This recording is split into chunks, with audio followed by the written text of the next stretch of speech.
Okay, isang tanong para sa'yo. Kung bibigyan kita ngayon ng sabihin na nating ₱50, anong mabibili mo?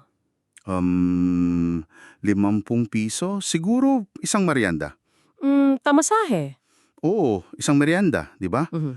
O pamasahe para sa isang sakay. Karaniwan ang. Pero paano kung sabihin ko sa iyo na yang ₱50 kwaderno pwedeng maging pinakamalakas mong business tool? Alam mo, yan yung klase ng pahayag na parang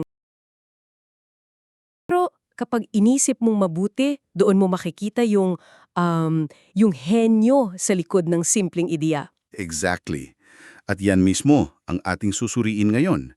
Nakalatag sa harap natin ang isang kabanata mula sa librong 13 na nagtuturo kung paano gawing isang profit dashboard ang isang, well, simpleng notebook. At ang misyon natin para sa'yo na nakikinig ay simple lang. Ano yun? Alamin kung paano ang sistemang tinatawag na kwaderno system ay kayang alisin ng